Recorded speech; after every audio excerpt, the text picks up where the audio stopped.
네, 안녕하세요. 저는 해커스에서 보건직을 강의하고 있는 최상희입니다.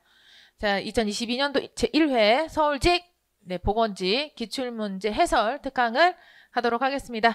자, 이번 연도 시험 보시느니라고 굉장히 수고 많으셨고, 또 우리가 이제 마지막까지 이제 힘을 썼지 않겠습니까? 네. 줌 수업을 통해서도 그랬고, 네, 뭔가 이제 굉장히 광범위한 내용을 다 봐야 되는 게 옳은 정답이긴 하지만, 뭐 길 위에 칼치기, 뭐 차량에 칼치기가 있다면 이 보건직의 칼치기는 해커스의 최상위가 있지 않나 이런 생각을 해도 문제가 없었던 그런 시험 문제였던 것 같습니다. 네, 그래서 참 시험 문제 잘 출제가 되었는데 일단 공중보건은 잘 됐어요. 이제 보건행정에서는 여러분들과 또 이야기를 하도록 하겠습니다. 자, 보건직 공중보건학 기출문제 보도록 합니다.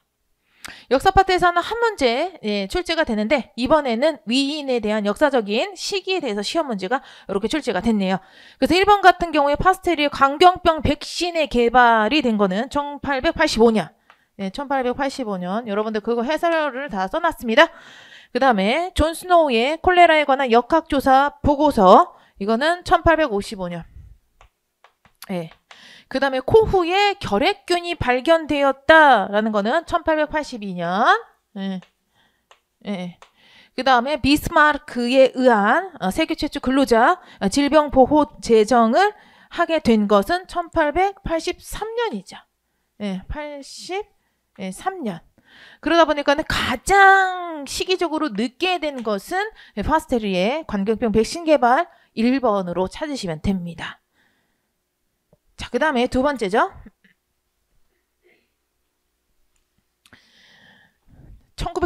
이것도 줌 수업에 제가 1978년 이제 카자흐스탄에서 열린 1차 보건의료에 대한 국제회의에 채택된 알마타 선언에 의해서 정의한 1차 보건의료에 대해 설명으로 가장 옳지 않은 것을 찾아보도록 하려고 합니다.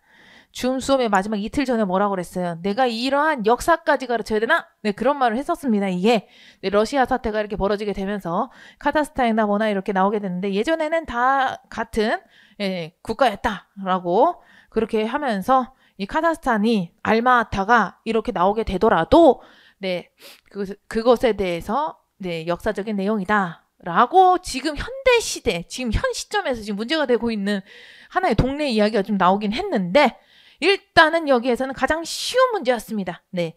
역사 파트 같은 경우에는 광범위하기 때문에요. 버리거나 아니면 찍거나 하는 파트예요. 제가 볼 때는 그렇습니다. 이거를 달달달 암기해가지고 맞으면 좋고 잘 찍어서 맞으면 또 더 좋고 그런데 이제 2번부터 같은 경우에는 우리가 이론에서 공부했던 내용 등이 이렇게 나오기 때문에 자, 알마타 선언에서는 1차 보건의료에 대한 강조된 내용을 하게 되죠. 그럼 예방 초점에 대한 내용 등이 나와줘야 됩니다. 국가, 지역사회, 경제, 사회문화적, 정치적 특성을 반영한다. 그 다음에 지역사회 건강 문제, 건강 증진, 질병 예방 치료, 재활 서비스를 다루게 된다. 1차, 2차, 3차 예방. 그 다음에 농업, 축산, 식품, 산업, 교육, 주택, 공공사업 등 지역의 국가 개발과 관련된 다양한 분야가 고려된다. 4번, 지역사회 필요에 대응하고자 전문의 중심으로 높은 수준의 의료 서비스를 제공을 강조하려고 했대요. 예방 중점이라고 했잖아요. 전반적으로 여기 있는 내용들 다 몰라도요. 옳지 않은 것 등을 평가를 하는 거기 때문에 여기에서 전문의 중심은 치료 중심이지 않겠습니까? 우리는 예방 중심으로 가야 되는데 그래서 오답은 4번으로 찾으시면 됩니다. 자, 헬스플랜 20 우리 2030입니다. 제5차의 종합계획. 이것도 완전 소름 돋죠, 여러분들? 아니, 소름 돋는 게 이거 나와요. 이게 아니었어. 내가 이 박스에 대한 내용 강조를 했었어요. 한번 읽어줬었던 거 기억나시나 모르겠습니다. 자, 거기서 기본 원칙에 대해서 잘 보고 가라. 기본 원칙으로 바탕으로 특징적인 게 나올 것으로 예측이 된다 했는데 정확하게 이 줌 수업에서 나왔던 내용 등이 나왔었죠. 자, 건강 친화적인 환경 구축. 그 다음에 여기서 나와져 있는 전문가와 공무원 주도의 건강 책무성의 최고, 보편적인 건강 수준 향상과 건강 형평성의 제고, 국가와 지역사회 모든 정책 수립의 건강에 우선을 적극적으로 반영을 하게 된다. 그래서 거기에서 그 박스 안에 들어있었던 내용이 아닌 것은 2번이고 그걸 솔직히 안 봤다 하더라도 우리가 이제 헬스플랜 2030에 대한 내용 중에요. 전문가 뭐 이런 내용 등은 없었어요. 그래서 정답은 2번으로 찾습니다. 자, 단면조사의 연구의 장점에 대해서 보도록 합니다. 예, 단면조사는 굉장히 이것도 거의 학급 문제가 되겠습니다. 자, 희귀질환에 대한 연구를 하는 건 뭐가 돼 있어? 환자 대조군. 환자 대조군 연구를 하니까는 뭘로 또 확인할 수 있니? 교차비. 여기까지 정리됐지? 자, 연구 시행이 쉽고 비용이 적게 듭니다. 이게 큰 장점이라고 보시면 되고, 그 다음에 우리가 분석역학 중에 가장 선후관계가 명확한 것은 코호트 연구다라고 했고요. 그 다음에 연구 대상자 수가 적어도 적용할 수가 있다라는 것, 이 교차비, 간접비만 볼 수가 있는 우리 환자 대조군이고요. 코호트 연구는 많이 필요하죠. 예. 그래서 여기에 정답은 우리가 2번으로 찾으시면 됩니다. 자, 5번 넘어갑니다. 자, 5번 기여위험도 코호트 연구 생각하자. 그 다음에 또 뭐 또 생각해야 돼? 예. 우리가 상대위험비 그렇게 생각하시면 또 이 문제는 쉽습니다. 자, 여기서 코호트 연구와 환자 대조군 연구의 측정이 가능하다라고 했는데 대조군 연구 교차비로 하시면 돼요. 얘는 교차비라고 지금 앞에서도 풀었잖아. 근데 얘는 그래서 틀리게 되는 거, 옳지 않은 거고, 귀속 위험도라고도 하고요. 위험 노출된 집단에서의 질병 발생률에서 비노출된 집단에서의 질병 발생률을 뺀 것이고, 위험 요인이 제거되는 질병이 얼마나 감소될 수 있는지를 예측할 수가 있다라고 보시면 됩니다. 그래서 여기에서 정답 틀린 것은 1번으로 찾으시면 되죠. 이것도 4번 문제를 풀게 되시면 이제 5번은 덩달아 덤으로 맞을 수가 있었던 문제라고 보시면 됩니다. 자, 그 다음에 코로나. 여러분들 제가 이거 타당도에서 특이도 아니면 민감도입니다 라고 했던 거 기억나십니까? 그래서 제가 이 표가 나오면 계속 연습을 시켰죠. 뭘 연습을 시켰어? 지금 여기다가 뭘 칠해서 내가 A, B, C, D, A 플러스 C, 여기 B 플러스 D 라고 했다. 그러다 보니까 민감도 같은 경우에는 A 플러스 C분의 A다. 근데 여기가 A 플러스 C가 100이고 A가 1 곱하기 100 하니까 없어져. 그러니까 91%가 나온다. 정답 2번. 특이도는 이렇게 또 구하면 되겠죠? 이렇게 구하시면 되죠. 그죠? 그래서 민감도, 질병이 있는 사람을 정말 있다라고 코로나 환자 확진자에게 발견하기 위해서 1000명을 대상으로 선별검사를 했었을 때에 그때 진짜 있는 사람을 진짜 있다라고 찾는 것이 민감도라고 보시면 되겠습니다. 자, 그 다음에 7번을 갑니다. 자, 당뇨병과 같은 만성질환의 관리 사업 나왔어요. 당뇨병은 만성관리가 되는 거고 우리가 유병률을 확인을 하면서 의약 수급에 대한 계획을 유용하게 관리를 하시면 좋을 것 같습니다. 정답은 7번은 1번으로 찾으시면 되겠죠. 급성 감염병 같은 경우에는 발생률을 또 많이 보게 되잖아요. 근데 만성 질환이기 때문에 우리는 유병률을 기준을 참고를 하고 있습니다. 자, 8번. 매개물에 의한 기생충 분류약 그 예시를 잘못 짝지어진 것은 잘못. 이거 내가 그래서 어떻게 암기하라고 했는데 그게 딱 나왔어. 시험 문제에. 딱 나왔어요. 예. 기생충에서는 한 파트 하나입니다. 라고 했잖아요. 그래서 그 테이블 이거 아니면은요. 요겁니다. 라고 했던 게 나와서 여러분들 무소 나온 아세요? 무소유. 그 기억나시죠? 네, 근데 여기서는 뭐야? 유구 조충이죠. 돼지잖아. 네, 그래서 선모충, 물, 채소맥의 기생충이 아니라 동물에 대한 기생충이 되어 있는 겁니다. 그래서 정답 잘못 짝지어진 게 4번으로 찾게 되는 거죠.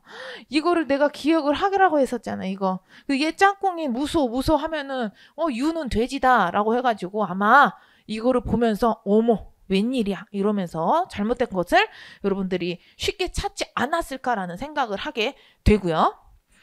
자, 그 다음에 또 갑니다. 자, 법정 감염병 중에 제3급 감염병으로 분류돼서 브루셀라증 있죠? 그 브루셀라에 대한 가장 옳지 않은 것을 찾아보도록 하겠습니다. 자, 브루셀라는 병원소가 소야. 대표적으로. 그렇지.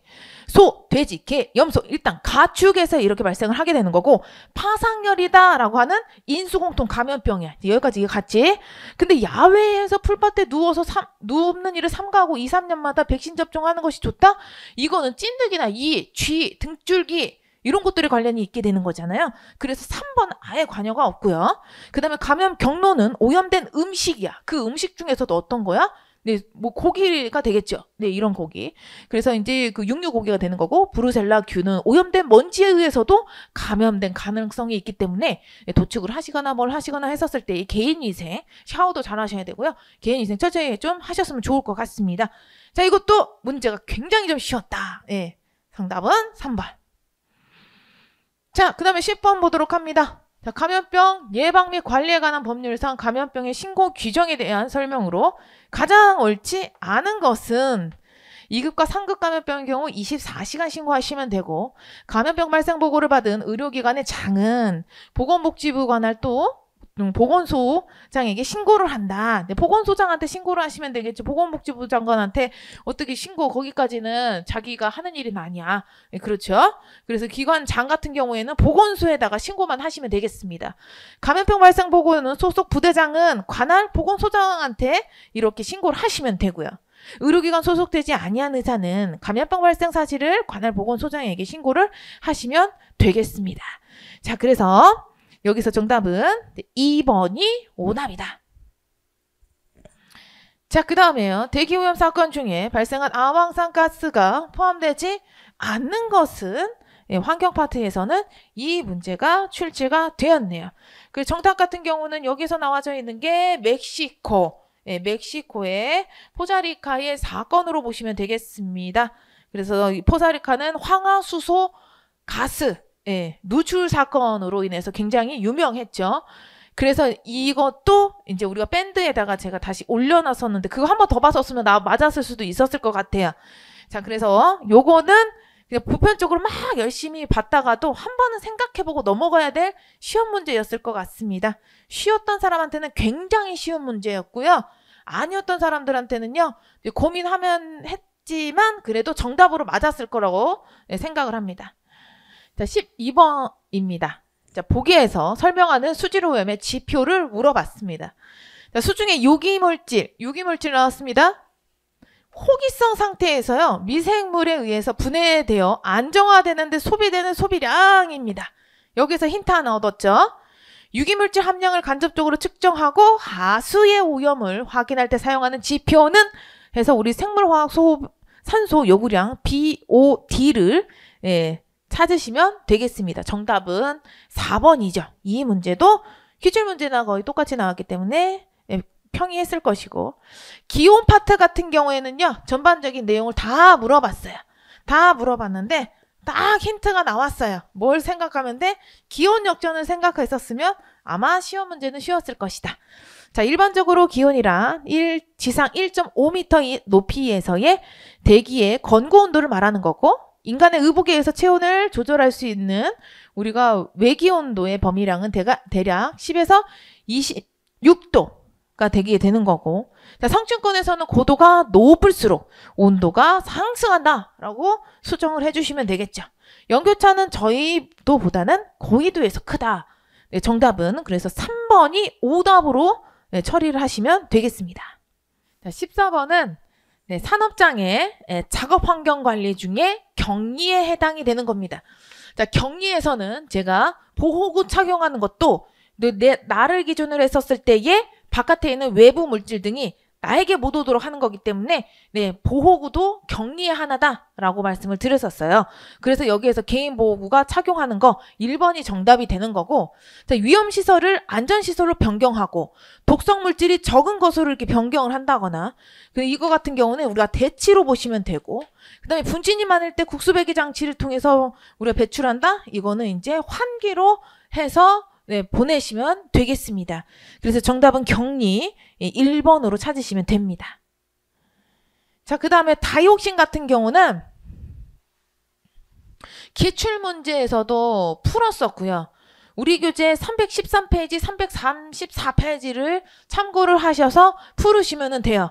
여기 이런 것들이 자, 여기에서 다이옥신은 주로 불소 화합물의 연소 과정에서 발생된다 라고 했는데 불완전할 때 발생된다 라고 했어요. 그래서 언제 발생돼? 켜질 때나 꺼질 때. 근데 기출문제에서 우리가 풀어서 썼습니다. 이거를. 그리고 교재에서도 그 불완전할 때에 그때에 이런 발생된다라는 것을 확인을 할 수가 있고, 그래서 정답은 옳지 않은 것은 1번으로 찾으시면 되고요. 소각장이나 화학공장에서 배출된 다이옥신 주변의 목초지나 토양에 오염되고 오염된 목초나 곡물을 소, 돼지, 닭 등의 사료를 이용하면 다이옥신이 가축이 2차적으로 축적이 되고 오염된 하천이나 바다의 어패류를 먹음으로써 다이옥신의 인체 내에서 3차적으로 축적이 되는 것을 확인을 할 수가 있습니다. 자, 그래서 정답 1번이고요. 그 다음에 16은 자, 한 여성이 가임기 동안에 몇 명의 여아를 낳는지 나타내는 지표다. 그러다 보니까 여아를 물어봤기 때문에 합계도 안 되고 이것도 안 돼. 그런데 거기에 사망률까지 고려를 한다. 그 여아가 다음에 자신이 이제 아기를 출생할 수 있을 때까지 성장할 때까지를 확인하는 지표는 우리가 수응체 생산율로 볼 수가 있게 되는 거죠. 그 정답은 3번이 되겠습니다. 자, 그 다음에 마지막 기출신문제 시간에도 여러분들하고 이 얘기했었죠. 선거에 있어서 배심토의 아니면 심포지엄이 나오지 않을까요? 자, 그래서 17번에 보기에서 설명하는 교육기법은 지역사회 노인들의 치매 예방 관리를 위해 건강증진 전문가, 신경 전문가, 정신과 전문가 등 3명의 전문가가 발표를 한 후 2~3명 내가 명수에 대해서 민감성을 가져라 라고 했고 청중이 공개 토론 형식을 참여하였다. 그래서 심포지엄에 대한 내용이 되겠습니다. 심포지엄의 내용이 될 수밖에 없는 거, 이것도 정확하게 이 주제도 우리가 수업 시간에 다뤄졌던 거죠. 치매방이 있고 무슨 방이 있었을 때에 나는 모든 걸 다 치매에 전공이고 관심이 있다. 그러면은 전문적인 주제, 전문적인 발표, 연사, 전문적인 청중 이런 것들이 다 모이게 되는 것은 우리가 심포지엄의 교육기법이라고 보시면 되겠습니다. 정답 2번이고요. 자, 그 다음에 18. 지역사회의 주민을 대상으로 한 정신보건 예방관리 사업에서 3차 예방 수준의 사업 내용이 되겠습니다. 자, 여기서 3차 예방 같은 경우에는 우리가 합병증 예방한다, 복귀시킨다, 뭐 회복한다 이런 내용 등이 이제 들어가겠죠. 핵심 키워드 등이. 그리고 뭐 적응시킨다 이런 말들도 들어가겠죠. 자, 그러면은 우울증 예방에 대한 홍보 책자 배포를 하게 된다. 예방한다 라고 하게 되니까 우리가 이제 1차로 보시면 되고, 우울증 위험군을 대상으로 정기적인 선별검사합니다. 그 다음에 또 이거를 관리 프로그램을 하게 되는 겁니다. 그래서 이거는 2차 예방이 되는 겁니다. 관리 프로그램이 밑으로 갈 수도 있게 되는데 여기가 내가 뭐라고 말했지? 해박적인 손상이 다 돼갖고 해줄 만큼 다 해주고 아예 못했었을 때, 그러니까는 뭐 어떤 거? 당뇨병, 뭐 합병증 관리 교육 이런 것들 같은 경우 있죠. 당뇨병 합병증 관리 교육 이런 거는 3차로 되는데요. 여기에서는 해부학적인 어떠한 문제거리가 주어지지 않았습니다. 그랬을 경우에는 우리가 2차 교육, 2차 예방 수준으로 보고 있죠. 자, 정신병원 퇴원 예정 대상으로 사회 우리가 생활을 적응 프로그램을 한다라고 해서 이거는 3차 지역사회 복귀잖아요. 3차로 보시면 되겠습니다. 자, 19번에 인도제에 대한 설명으로 가장 옳은 것은, 자, 인도제는 연구. 이 문제도 보면은 참 신기하지 않습니까? 네. 그 하고 많은 지불 수가 방법에서 인도제 잘 보고 가세요 라고 했는데 정확하게 출제가 되어서 여러분들이 아마 좀 더 보지 않았을까? 네. 제가 말하면 좀 더 보게 되잖아요. 자, 그래서 여기에서는 인도제는 의료진의 과잉 진료가 증가를 한다. 과잉 진료 안 해요. 과잉 진료 많이 하는 건 행위별 수까지로 볼 수가 있고, 진료의 지속성이 증가를 하게 되는 겁니다. 진료 왜 진료의 지속성이요? My patient, my doctor의 시스템을 가지고 있는 게 인도제이기 때문에 그렇고, 신의료 기술과 신약 개발에 중점을 둔다? 이것도 행위별 수가제가 되고요. 의료진의 재량권이 확대돼서 의료의 질적 수준이 굉장히 높다? 이것도 행위별 수가제의 특징이라고 보시면 되겠습니다. 정답은 2번으로 찾으시면 되죠. 자, 그 다음에 국민건강보험법상 요양급여 비용의 산정해서 요양급여 비용을 계약하는 사람을 옳게 짝지어진 것은 수업 시간마다 행위별 수가제나 상대가치 수가제에 대해서 제가 설명을 드렸었을 때 우리의 현재 상황에 대해서 비판도 많이 하고 그래서 그 비판적인 내용들을 여러분들이 굉장히 많이 들었으면 귀따가게 들었으면 아마 이 시험 문제를 보고 저는 허허 웃었어요. 아이고 내가 이거를 이야기를 했던 것이 이렇게 또 시험 문제가 나오는구나. 자, 여기에서 급여의 비용이다라는 거 수가 결정하게 되는 거죠. 공단 이사장과 의료계의 대표한 사람들, 그러니까 의사들이 함께 뭔가 수가 하나를 결정하게 된다. 그리고 거기에 뭐가 또 포함되어 있어. 시장의 원리가 이제 적용이 돼서 우리가 그 요양급여의 비용이 측정이 된다라고 했습니다. 정답은 4번이 되겠죠. 그렇게 해서 우리가 공중보건에 대한 것 등을 이제 풀어보고 평가를 하게 된다면은요. 여러분들 시험 문제 보면서 어땠습니까? 네, 보셨을 때에 부정형이었어요. 거의 다 부정형이었기 때문에 어려운 게 없었어요. 네, 하나의 옳은 정답에 긍정형을 골라라 라고 했으면은 굉장히 좀 어려웠을 텐데요. 글밥이 많고 애매모호하고 이런 것들은요 확실하게 드러난 부정형으로 출제가 돼서 여러분들이 다이옥신 잘 몰랐을 수도 있어. 그러나 기출문제를 끝까지 풀고 간 선생님들 같은 경우 또 거기에 핵심 키워드를 썼던 선생님들 같은 경우 그래 1번이 정답이었겠지 라는 생각을 하면서 툭 찍었을 거예요. 그래서 전반적으로 시험이 굉장히 쉬웠습니다. 네, 쉬워가지고 그래 역사에서 헷갈리고 다이옥신 헷갈렸다. 90에서 95점은 아마 여러분들께서 맞지 않았었을까라는 생각을 하고 아마 문제를 풀으면서 제 생각을 많이 하지 않았을까라는 생각을 또 해봅니다. 자, 이렇게 해가지고 공중보건은 평가를 한번 끝내보고요. 이제는 보건행정으로 넘어오도록 하겠습니다.